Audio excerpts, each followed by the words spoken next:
And now on Nights with Steve Price, the Courses and Career Show with Danny Bielek. Thanks to Management Consultancy International. Go to mci.edu.au. Yes, our great sponsors, Management Consultancy International. Danny Bielek not with us tonight, but Denise Meyerson, I'm very pleased to say, is back in the studio with us. Hello, Steve. Great to see you again. Yes, Last same time here. you were here, we were just flooded with calls from people who wanted to talk to you.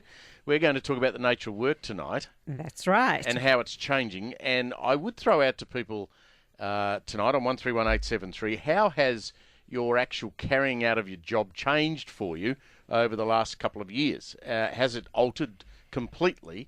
And I'm not that old, Denise, No. a lot older than you, but No. since when I started work in the 70s, the Right. changes have been unbelievable. Huge. I mean, change at the moment is just so exponential that jobs cannot stay the same. It's just not possible.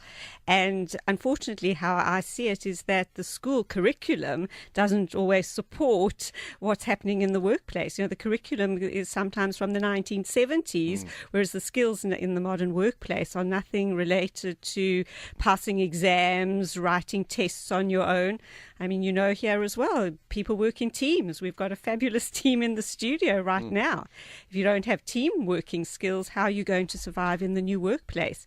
If you can't step into a new job, you've got a lovely new producer here. How are you going to learn to problem solve together? Yep. How are you going to come up with better ideas to do things? So is it the technology that's been the greatest driver of the way work's changed, do you think? I think technology is playing a huge part in this. I mean, you think of the robots that are taking over now, the kinds of jobs that have transformed totally. Is the taxi industry the same? Is retail the same? Nothing's the same. I mean, I can still remember when you had to stop it and throw coins in a basket on the Sydney Harbour Bridge to get across the bridge. You didn't have electronic tags on your cars, and that's not that long ago. I mean, when I first came to work in Sydney in 2002, it was like that. It was there. And I don't think there's any industry untouched. I don't even think in agriculture they're saying that the cows are being milked electronically now.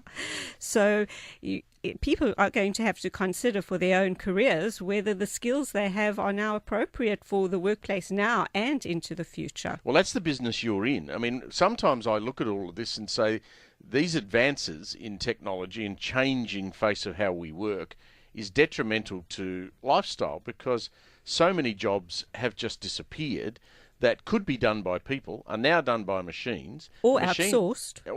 And the machines are not necessarily user-friendly. Maybe they are, but I quite like paying my parking ticket when I leave the airport to a person. I know, and it certainly has depersonalized that. Everything. It's the way of the world, that things are more automated, they're electronic, they're not always people friendly. When you phone up a customer service center, is there always a person on the other end, or is it some automated system that's directing your calls? When you work in the business that I work in journalism, for example, when I started, like now, if you're out in the field and you are constructing a story to be published in a newspaper, you have your laptop or you have an iPad or you have an iPhone. You can have all three. You can write your story on that screen, send it via the 3 or 4G network straight into the newspaper, and it's published. When I started, you had to go to a public phone box, you had to have coins, you had to put them in a slot, ring a number on an old dial phone, and at the other end of the phone was a woman, always a woman, never a man, sitting at a manual typewriter, and you would dictate the words over the phone. She would type it. It would go on pieces of paper with carbon between them, and it would then go through a whole process and then ended up downstairs where men would retype it in hot lead. I know. Do I sound like a dinosaur or what? Major dinosaur, I'm afraid, Steve. Anyone else out there, how your job has changed? Can anyone top that on 131873 from my phone box, typewriter, hard paper, carbon, hot lead? How could any other job change as much as my job has changed? And the other thing is, Steve, that you're now dealing with other journalists who have just become journalists because they blog, they write up on Twitter, they paste things up onto all forms of social media. So the competition now is greater. So you've got some predictions for us before we get to our calls about how this rate of change, the pace of change is only just firing up. It's not. Without it's not going to question. slow down. No, it's not. Give us some slowing predictions. down. So what the statistics are showing is that by 2020, up to 50% of the workforce is going to be freelance. So Half. So half the workforce will be freelance. By 2030, almost half of all jobs will be automated. So that's about 2 billion jobs in the world will be automated. That's quite a So scary what are people picture. going to do? Reskill. If you're in dinosaur age and Yep. can't use the computer, you're going to be challenged. We had a lovely caller, Steve, a few weeks ago when I was on, and he sent me his CV because he was job seeking, and his skills were great. He sounded amazing on the air, and I thought, how could this guy not get a job? It's not possible. Then when I looked at his CV, I said to him, you want your CV to stand out?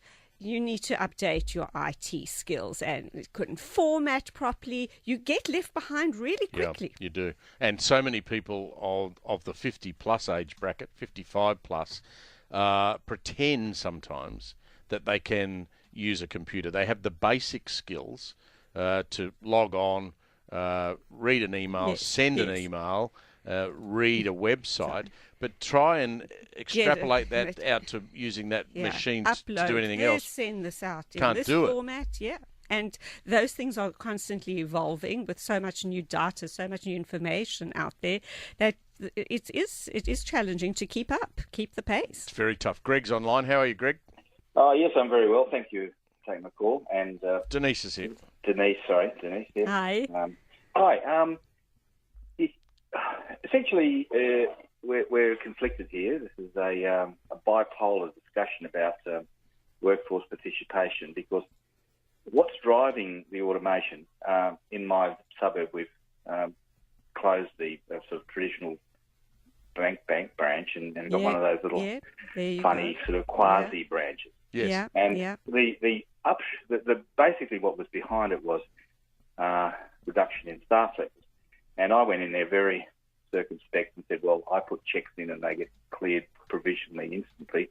The guy said, no problem, we've worked out the way to do that. And you just stick your checks in the thing, there's no need to put it into an envelope anymore. Yeah. And then you actually get a printout which has got a receipt. It's actually got a copy of a photocopy of your checks. And they actually read the barcode of the micro encoding which is on the checks. And process the whole thing intelligently. Yeah. Now, that my wife's got tons of CBA shares, which is the bank we're talking about. Now, won't be happy today. She shouts. Well, putting that aside, she shouts at the screen about all the staff reductions, and of course she's one of those play bolshies. And I remind her that actually her own retirement. Is predicated, is going to be affected by this sort of reduction in staff. So we are all in the same boat at that. And quite right. Then there was that sort of idea in the 70s where we have, so much more free time on our hands because of automation, but we're not. What they didn't say to us in the 70s and 60s was, when you have that free time, you're not actually earning any money, but they thought that there was some other way that we would earn the money from the automation. Well, that's the question I'm going to get to with Denise. We're going to take a break. We're going to come back and ask you, well, if all these jobs, 50% of them, you say by 2030, are going to be automated, the simple question, I guess, that follows is, what's everyone going to do? We'll find out. 9:30. You're listening to the Courses and Career Show with Danny Bielek, thanks to Management Consultancy International. Go to mci.edu.au. Danny's voice has changed markedly tonight, and he's turned into the charming Denise Meyerson. So, if we are saying that over the next 20 years, it's not 15 years, half the jobs that currently exist are going to end up being automated, what do real people do?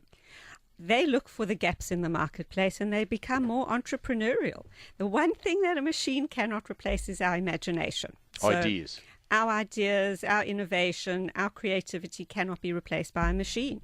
So you start looking, your antennae are up, you're looking for the gaps, you're looking for the opportunities, you're looking for ways of doing things sometimes for yourself. Can you give us some simple examples of what you mean? Like What sort of work is going to open up as opposed to contract? Well, I mean, just take even your journalism example. Who ever thought that blogging would become profitable? I mean, you wouldn't have ever considered that.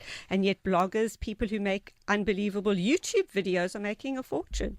People advertise down the side, they get a kickback from the YouTube. Suddenly there's a whole career opened. And who ever thought that would happen even 2 years ago? Well, the ideas that are coming up on apps that are being invented, just extraordinary. We had a chap in with Heidi Armstrong last week who's come up with an idea that if you've got at home 2 cars or 3 cars and you don't use one of them very often, he's come up with a rental scheme whereby he puts you in touch with the person that's got the car. They rent the car out because it's sitting in the driveway all week and you make some money out of it. Who would have ever thought that? Well, who ever thought that your spare room would become Airbnb? Exactly. You know, it's it's incredible how people, when they start working on it, the ideas just keep sprouting out.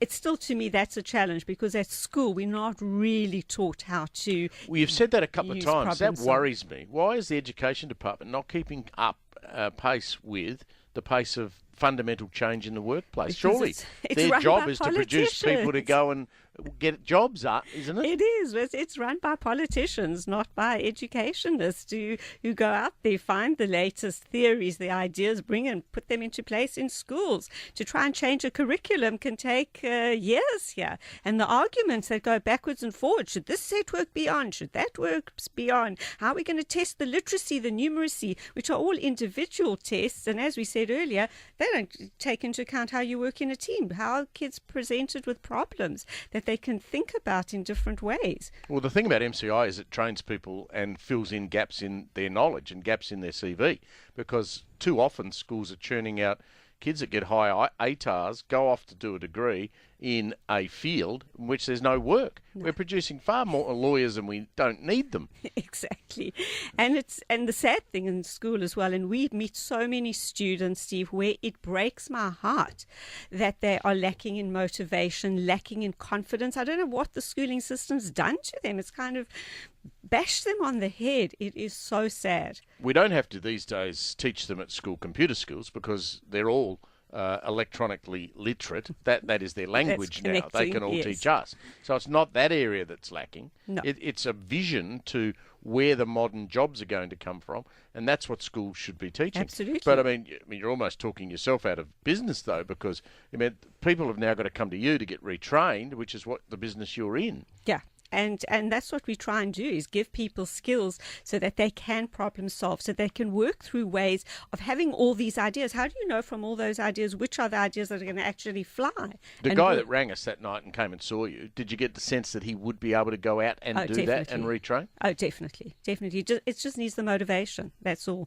It's just talking yourself out of it sometimes is what happens to some of our students, which is tearful for me. Now, I've been reading your commercial for some months about the Lego challenge. Yes. And I have said several times I don't quite understand it. You've just come back from the Lego Idea Conference in Legoland in Denmark. Indeed. Really? Yeah.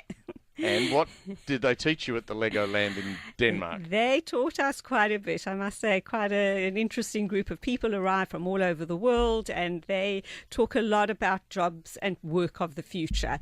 And their central theme is, if you don't have play as part of that experience, if you don't play with your kids, if you don't play in formal and informal settings, you're not going to expand your mind, you're not going to have the ability to do all these innovative things that we want to happen in the future. So, does this mean building Lego creatures? Yes. You build... Subject, buildings, cars. Yes, you just Really? get those hands How does moving. that help you, though?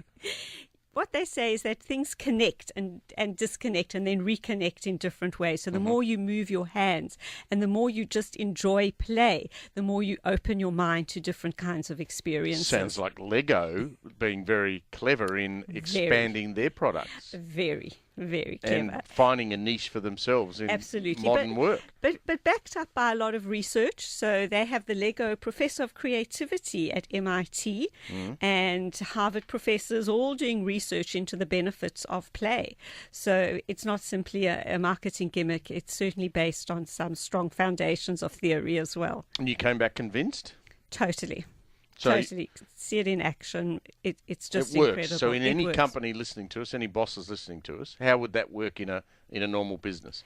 Oh, we do team building with them. We do community programs. We Find build resistance to that, though, if you go into a company where it's a fairly conservative workforce and they the sort of people who don't really open their minds to this sort of thing. Is it difficult for you to get them to free up? And I mean, they are the skeptics. There's no question about that. And Steve's waving his hand that he's one of them. And it's, well, would you think anything different? When they get into the flow and see it working, it's just amazing what, in a short space of time, the ideas that emerge. It's you don't expect it to happen like that. It just starts flowing that way. It works. It works. If you were advising somebody now who has children in that year 11, 12 part of their education, what would you be telling parents to say to their schools about what those children should be doing? They should be learning creative problem-solving skills. If there's one set of skills that I can say to any person now. Group solving? Group solving, learn the process, learn how to brainstorm, learn how to take these amazing ideas, select the ones that are going to really work, know how to put them into action. To me, that's a complete and utterly important skill set. I can't say it strongly enough. And we're not doing it enough. No, I don't think we do it at all. That's a very good point. Thank you, Denise, for coming in. It's great to see you again. Thank you so much, Steve. Thanks a lot. 20 to 10.